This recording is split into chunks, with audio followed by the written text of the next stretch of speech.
Créé en mars 1988, le Centre de développement des technologies avancées est un établissement public à caractère scientifique et technique, EPST.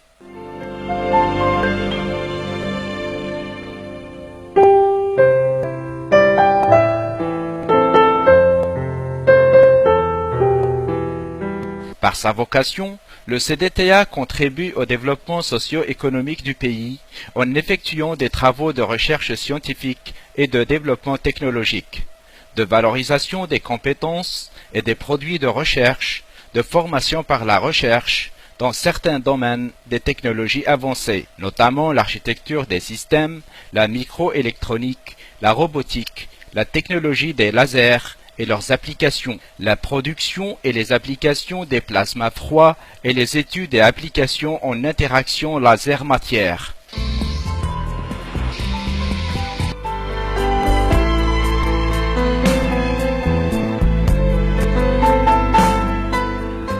Les actions de recherche menées par le CDTA ont pour objectif la réalisation d'équipements et de logiciels, le montage de bornes expérimentaux et l'élaboration d'études fondamentales, ainsi que le développement des compétences pour les secteurs de grande utilité publique, à savoir l'industrie, l'éducation et la recherche scientifique, la sécurité, le multimédia, l'administration, les télécommunications et enfin la santé.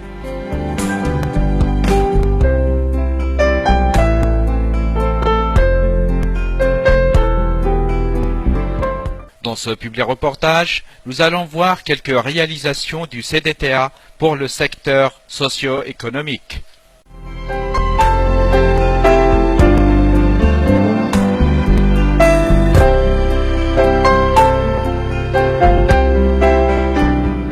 Pour le secteur de l'industrie, le CDTA offre divers produits et services tels l'étude et la réalisation de robots pour des tâches définies,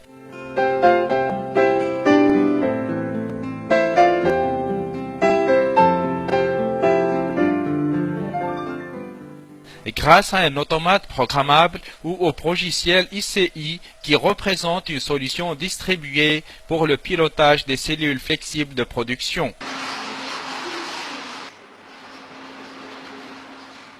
Toujours pour le même secteur, le CDTA effectue des tests et caractérisations de composants et mini-circuits RF. Le traitement de surface par plasma, la fabrication mécanique dans la conception et la réalisation de pièces et dispositifs mécaniques, l'usinage numérique et conventionnel, l'usinage par électro-érosion, mécano-soudure, la conception et réalisation de moules, matrices et outillages, et enfin la fabrication des circuits imprimés simples, double face et à trous métallisés.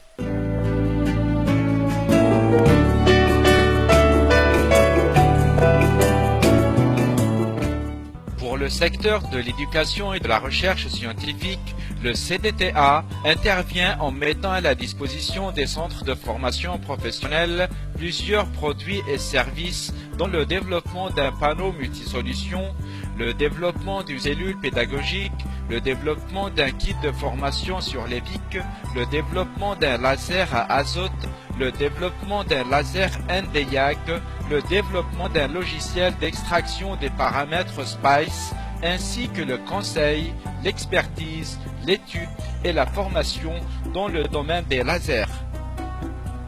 L'analyse et la caractérisation des matériaux dans l'identification des phases par diffraction des rayons X, l'imagerie par microscopie électronique à balayage MEP. L'analyse élémentaire par spectrométrie à dispersion d'énergie et de longueur d'onde EDS, WDS. La mesure de micro-dureté Vickers et la mesure de profilométrie et de rugosité.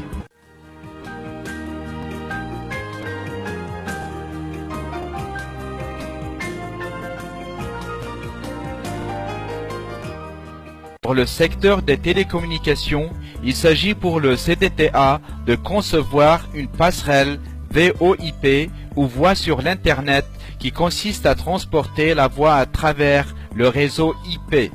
Ce produit vise l'amélioration de la qualité de service, l'intégration de l'audio-vidéo et données dans des applications multiples et surtout la réduction du coût de la communication. Dans le même contexte, deux autres projets portent sur les études relatives aux circuits et systèmes pour les applications de communication mobile et sans fil. Il s'agit de la conception et la réalisation d'une tête de réception faible bruit à radiofréquence en CMOS submicronique. L'étude et la conception d'un convertisseur analogique numérique pipeline rapide à basse tension d'alimentation et à faible consommation de puissance en CMOS submicronique.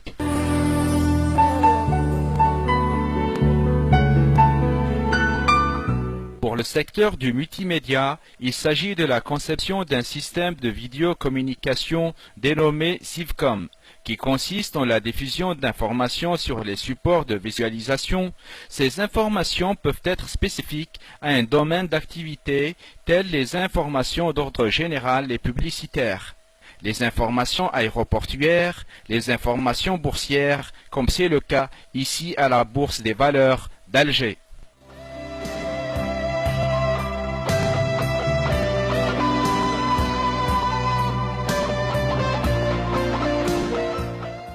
Pour le secteur de l'administration, le CDTA a développé un système de traitement automatique des formulaires ou questionnaires.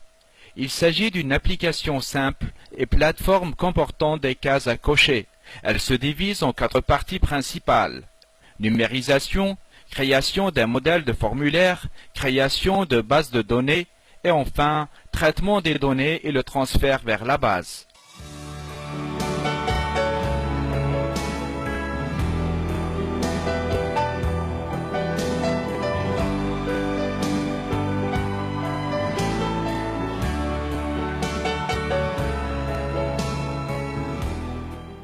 Ce système permet un gain de temps de traitement en éliminant l'opération de saisie manuelle et ne demande pas des ressources humaines importantes. Il peut être appliqué dans les opérations ou enquêtes à grande envergure traitant une grande quantité de questionnaires simples comme RAM-TV ou bien encore les sondages réalisés par l'Office national des statistiques.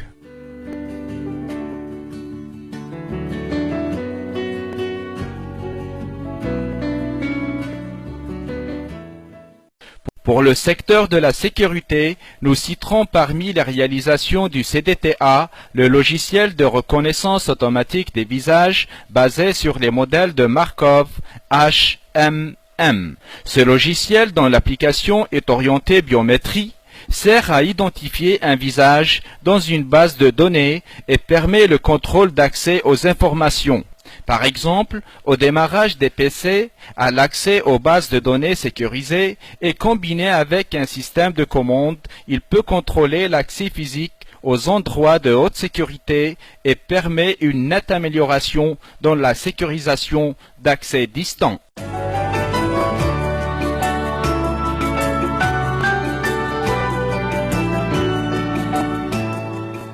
Dans le cadre de la valorisation et le transfert des connaissances, le CDTA dénombre près de 300 publications et plus de 30 contrats exécutés avec le secteur socio-économique. Quant à la diffusion des connaissances, le CDTA a organisé 8 conférences nationales et internationales sur divers thèmes tels les fractales, les lasers, la microélectronique, la productique et l'imagerie. Il édite aussi une revue internationale semestrielle intitulée « Technologies avancées », un bulletin d'information intitulé « CDTA Bulletin ».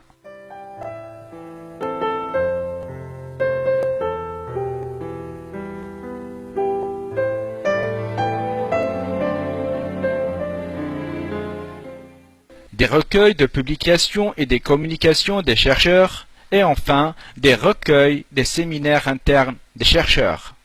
En termes de perspective, le CDTA est appelé à entreprendre de grands projets fédérateurs dans les domaines suivants: la conception et la fabrication des circuits intégrés destinés à l'électronique grand public et aux télécommunications, la contribution à la réalisation de réseaux nationaux de télémédecine et de téléenseignement, L'accélération de l'avènement de la société d'information à travers l'introduction des technologies de l'information et de la communication dans l'administration, les entreprises et dans la mise en place du e-gouvernement. Développement des cellules flexibles de production, de la robotique mobile destinée à l'industrie et aux milieux hostiles, la réalisation de systèmes laser pour l'industrie et la santé, la réalisation de réacteurs à grand volume pour le traitement de surface.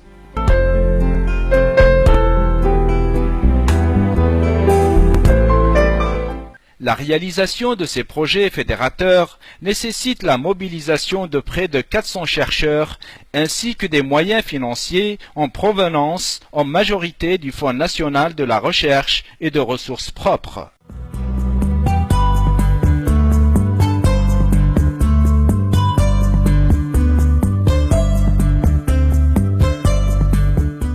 Comme son nom l'indique, c'est un système qui permet aux étudiants chirurgiens de pouvoir suivre des opérations à partir d'un bloc opératoire, de les pouvoir suivre en live. Il y a l'autre côté, c'est le côté assistance. On permet aussi à un professeur de suivre un chirurgien dans un bloc, de pouvoir l'orienter à distance. C'est un système qui permet d'avoir des images assez claires, assez lisibles, explicites. Monsieur le directeur, peut-on savoir les échos ou bien les réactions des chirurgiens utilisateurs de ce système ici à Douira? Bon, les premiers échos, je pense, ne peuvent être que favorables et positifs. Déjà, les médecins, en particulier ceux qui ont vu déjà la transmission dans le cadre des essais que vous avez faits, ils sont très contents. Ils souhaiteraient que l'opération s'étend sur les autres spécialités. Parmi les résultats attendus, il y a lieu de citer l'obtention de nombreux brevets, la publication des résultats dans des revues scientifiques internationales, des expertises dans des domaines variés, des produits transférés vers le secteur socio-économique, la formation de magistères et de doctorats, et enfin des relations internationales intensives.